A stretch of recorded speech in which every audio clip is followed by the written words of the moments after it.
Hello again everyone, welcome back to the channel. Today you're going to be doing something a little bit different. It's, as I've often said, life in general was better in the 70s. Football especially was better in the 70s. So I'm going to be doing a top 10 things of what has destroyed the game.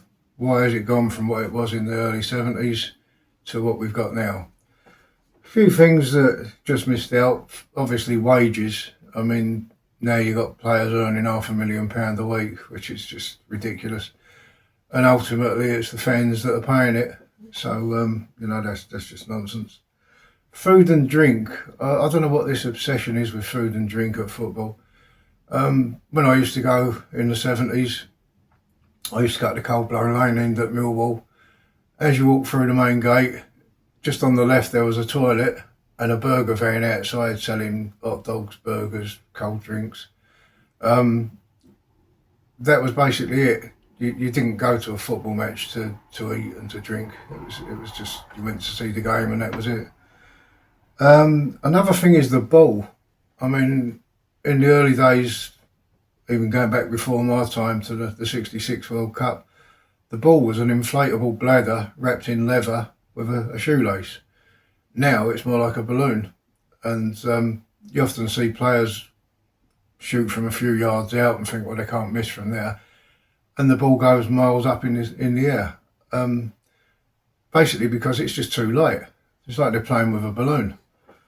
But anyway, I'll go on to my top 10.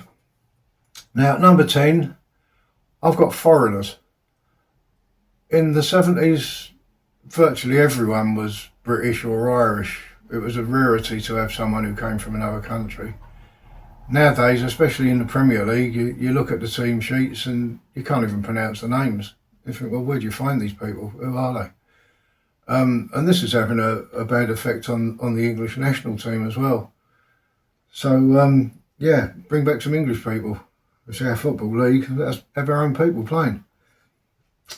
Number 9, added time. I mean, it's in the 70s you might add on a minute, maybe 2 minutes. Nowadays they're adding on like 10 minutes sometime at each half. So the game's lasting well over 100 minutes. It's just nonsense. Number 8, I've got, in the 70s people used to go to a game because the only games on television were the cup final, maybe internationals. Nowadays everything's on some Sky or some channel somewhere. There's kids nowadays in their like late teens that have never actually been to a game. That would never have happened when I was a kid. Everyone by the age of like 7 or 8 would have been taken to a football match. And this is losing interest in the game. Then they're not getting exposed to it. So going to a game is now something they see as something that you watch on television, not something you attend live. And I think that's just wrong. Number 7, I've got sponsorship. I've always bought the Millwall shirt every season. Used to wear it a lot, running around, but when they brought in sponsorship, I still buy it. I still wear it in the gym. I don't wear it walking around the streets. Why? Because I mean, who wants all this shit written across them? You know, it's my guava. I mean, who knows what it is, or who cares? People just don't care. They're not interested. You don't want to be walking around looking like a walking advert.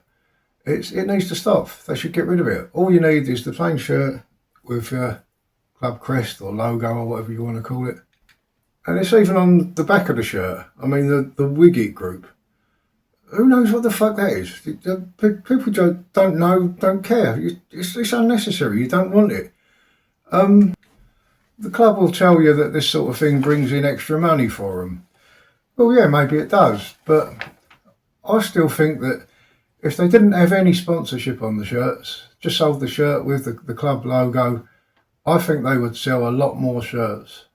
And it would probably make up for the loss in sponsorship money. But that's just my opinion anyway. Number 6, faking injury. If you've ever watched 70s football, they used to play in thick mud. They'd be kicking each other all over the place. Things that nowadays you'll get a penalty wasn't even seen as a foul in the 70s. You got people like Jack Grealish who is on the floor as soon as you look at him.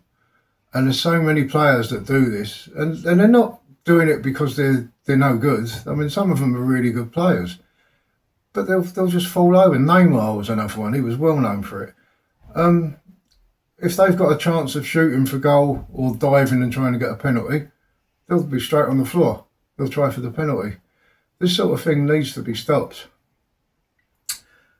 Number 5, I've got Sky. Why anyone pays these people, I've no idea. They absolutely ruin the game. You've got games kicking off now at 12:30, 8 o'clock on a Monday night, Sunday afternoons. Football's 3 o'clock on a Saturday. People who go to games shouldn't be inconvenienced because someone wants to watch it on television. Nobody should pay Sky. If you haven't already done it, get yourself a Fire Stick. Download the channels. You can have a look on YouTube. They'll tell you the numbers to the download codes. You can watch it all for nothing. You don't need to pay these thieving parasites. 4 is the prices. This is more aimed at the Premier League, but it's filtering down right throughout the divisions.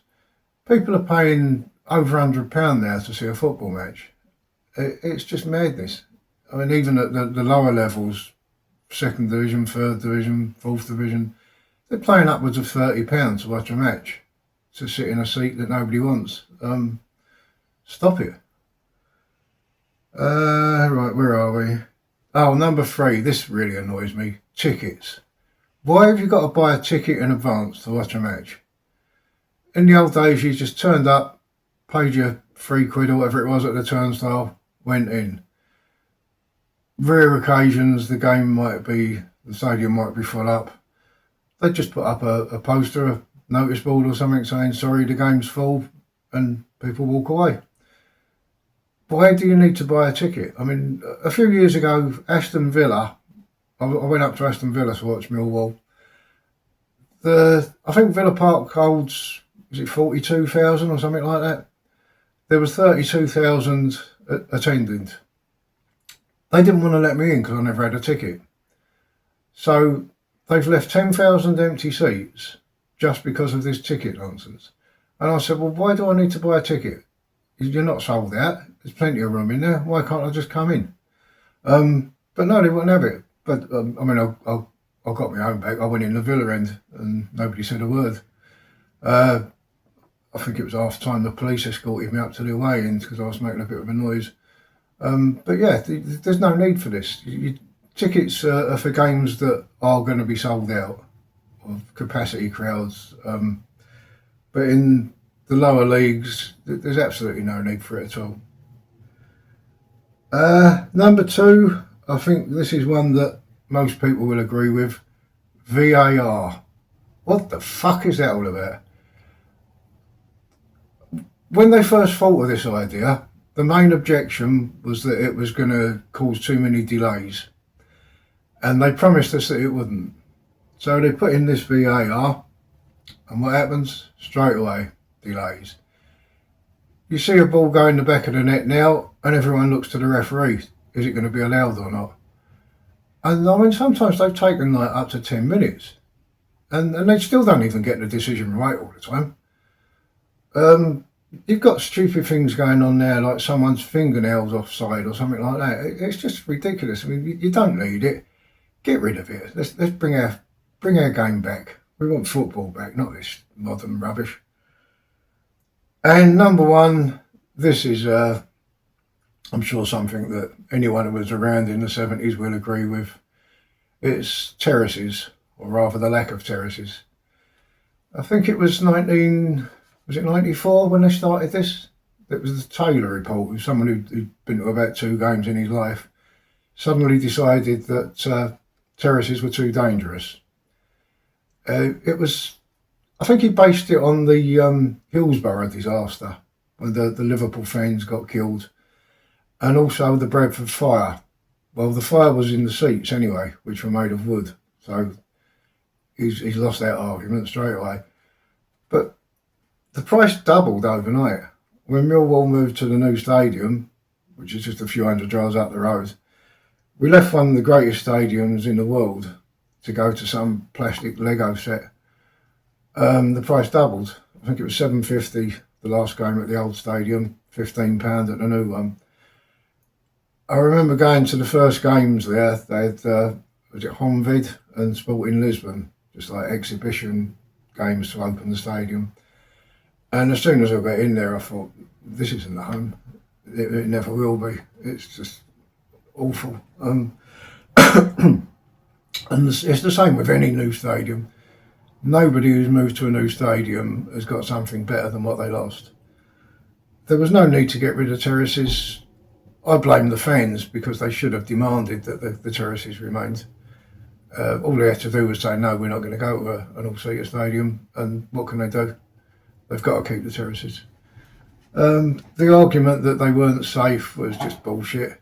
If there's a fire, it's a lot easier to get off of terraces than it is to get out of seats because the seats are in your way. So there was no logic to this at all, really. It was just a politician making a decision on something that had absolutely nothing to do with it. I don't know why people allowed it. I don't know why they've never come back, but they absolutely destroyed the game when they got rid of terraces. This does actually annoy me quite a lot. I'm getting a bit wound up now, actually, while I'm saying this. So anyway, I've been through the top 10. I'm going to leave it at that. If you've got any comments, anything that you think I've missed, anything you'd like to add, please drop it in the comments, and I'll see you next time.